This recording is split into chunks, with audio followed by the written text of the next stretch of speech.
And so I went exploring in Hollywood just the way I did here. You keep climbing those streets and you just see fancier and fancier homes, more mansions as you go. But I was looking for some more earth until I ran into that gate.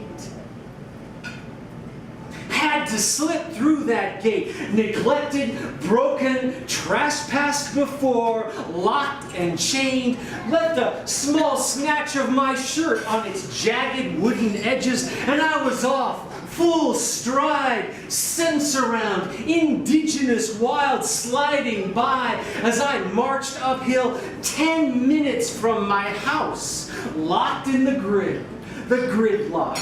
As city as it gets, I live where auto exhaust, powdered asbestos from brake linings, the howl of rolling tires are intermittently broken up by these rectangular plots called homes. Civilized, pruned, mauled, fertilized, pesticized lawns, grass which should grow as high as your waist. Ignored, thirsty, sidewalked, traumatically chopped and topped trees. But as I glide up this secret path, surrounded by cactus, dandelion, eucalyptus, toyon, and mugwort. Ah, mugwort.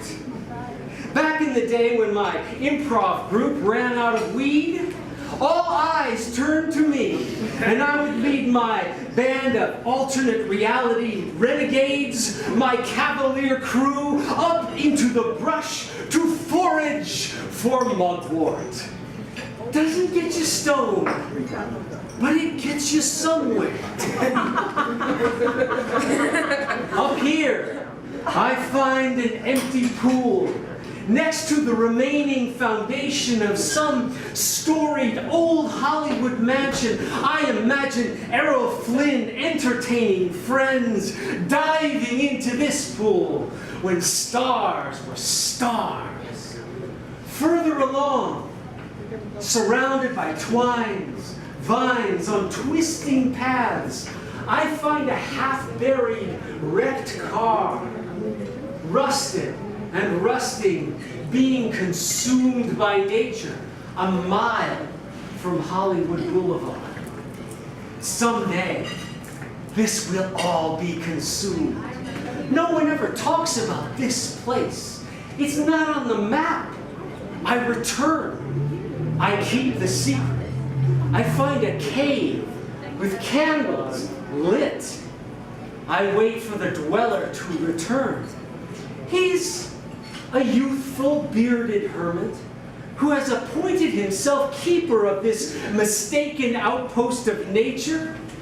It's perfect casting. I return with my lover, indigenous Mexican mind. Brown eyes, brown skin.